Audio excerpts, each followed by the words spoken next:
Oke, kita lanjut lagi ke part yang ketiga, yaitu fungsi unik, di mana fungsi unik ini digunakan untuk menyaring dan menampilkan daftar nilai yang unik, yaitu nilai yang tidak terduplikasi dari suatu rentang data.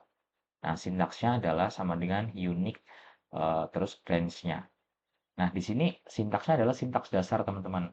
Karena sebenarnya unique ini bisa dikombinasikan dengan beberapa function atau beberapa kategori tertentu supaya itu munculnya sesuai dengan apa yang kita cari gitu. Tapi di video yang bakal kita coba praktikan ini tuh adalah fungsi unique dengan sintaks dasar. Oke, kita bakal langsung praktik ke sheet-nya menggunakan data yang tadi udah kita gunakan menggunakan kita gunakan untuk fungsi sum dan SUMIF. Nah, tadi kan unique itu digunakan untuk menyaring atau memfilter apa namanya data supaya tidak ada yang terduplikasi. Kalau teman-teman perhatikan di sini tuh ada 10 data gitu ya, 10 data pada sektor tertentu. Tapi sebenarnya sektor-sektor ini tuh ada yang berulang. Misal manufaktur ini. Manufaktur tuh ada satu, terus dua, jadi munculnya nggak cuma sekali. Begitupun dengan misalnya perkebunan ada satu, dua. Nah, konstruksi bahkan sampai data yang bawah ini hospitality dia muncul beberapa kali. Nah, si unique ini kita gunakan untuk menyaring nih. Sebenarnya dari semua data ini ada berapa sih yang nggak terduplikasi gitu. Jadi teman-teman tadi menggunakan sintaksnya adalah langsung range kan sama dengan unique kemudian range. Jadi kalian tinggal input sintaksnya sama dengan unique terus range-nya. Nah, kalau kamu perhatikan di sini, dia muncul array-nya, by column, exactly once, dan seterusnya itu ketika kita menggunakan kategori tertentu.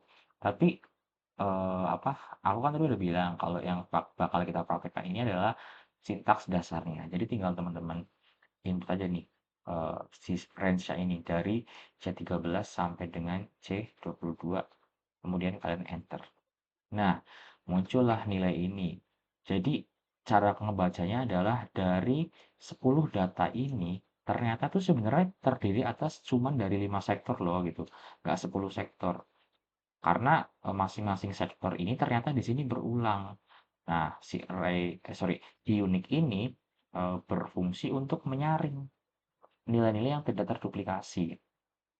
Nah, selanjutnya juga si nilai ini dari unique ini bakal berguna buat teman-teman ketika menggunakan apa namanya ketika kalian mau mencari sum if atau jumlah tertentu dari data yang terduplikasi banyak banget gitu loh. Misalnya kamu punya database yang terdiri atas banyak kategori gitu kan. Nah, tapi kamu cuma mau membuat nilai uniknya berapa sih? Nah, tinggal kalian pakai rumus unik ini, kemudian sum if-nya. Nah, di sini kan ada kriteria nih.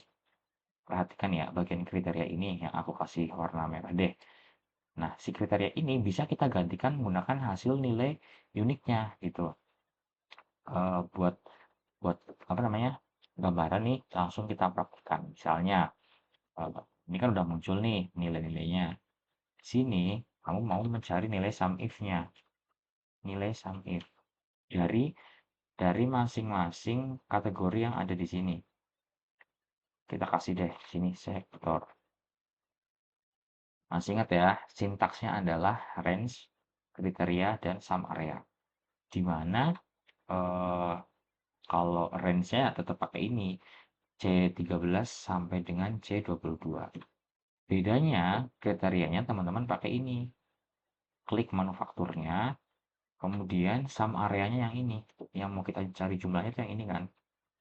Tinggal kita enter. Hasilnya akan sama dengan yang tadi awal kita cari ya, 30. Nah, tadi kan kita sempat praktik nih di sini. Yang kita coba ketika tipe itu nggak muncul, kita balikan lagi ya manufaktur.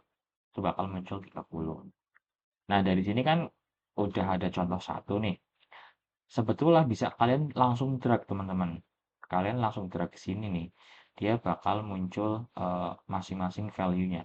Tapi ada hal yang harus kalian perhatikan, yaitu adalah Range-nya adalah C13 sampai dengan C22 dan untuk sum areanya adalah D13 sampai D22. Ketika kamu langsung drag, itu dia akan bergeser nih selnya. Coba perhatikan. Di sini C14 sampai dengan C23. Begitupun yang sebelah sini. Nah, kenapa ini muncul? Sorry, kenapa ini berubah? Karena di bagian sel K berapa ini? K12-nya nggak kamu mutlakkan atau absolutkan. Yaitu harusnya kamu kunci. Biar kenapa? Biar ketika drag dia nggak bergeser. Caranya dengan memberikan tanda mutlak atau mungkin bisa pakai shortcut Fn, F4 di bagian-bagian ini, range-nya yang yaitu range kriterianya dan juga di range sum area-nya. Kamu harus kunci. Nah, tapi bagian C12 ini nggak perlu dikunci. Kenapa nggak perlu dikunci? Karena masing-masing ini berubah. Jadi pertama manufaktur, kemudian perkebunan, dan seterusnya. Jadi nggak perlu kamu kunci. Ketika kamu kunci ya nanti semua nilai yang ada di sini akan menunjukkan hasil manufaktur gitu. Oke, ini coba kita praktikkan ya. Kita drag ini ke bawah. Dia akan memunculkan value dari apa namanya kriteria-kriteria ini. Nah, tapi kalau kamu perhatikan nih misalnya, sebelum tadi kita mutlakkan, itu dia nggak dia hasilnya sama karena kebetulan range-nya aja nggak range-nya itu apa namanya mungkin apa ya nggak sengaja itu hasilnya menunjukkan nilai yang kebetulan pas gitulah. Tapi untuk mengantisipasi ini ada perubahan value, perubahan nilai, kamu harus memberikan tanda mutlak di sini gitu.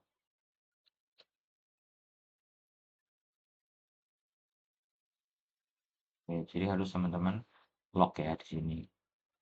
Tapi kalau kamu penasaran nih, misalnya ini si sel C12 ini kita kunci deh. Kita kunci nih Fn F4 ya. Kita kunci, terus kita tarik. Nah, dia hasilnya bakal sama nih.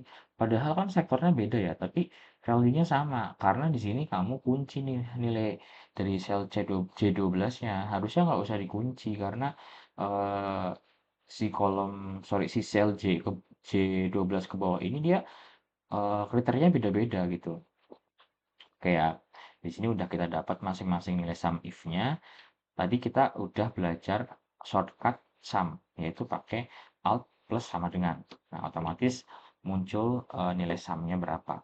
Hasilnya bakalan sama dengan nilai sum yang ada di sini. Sama-sama 120. Bedanya kalau di sini teman-teman cuma bisa melihat total keseluruhan dari lowongannya.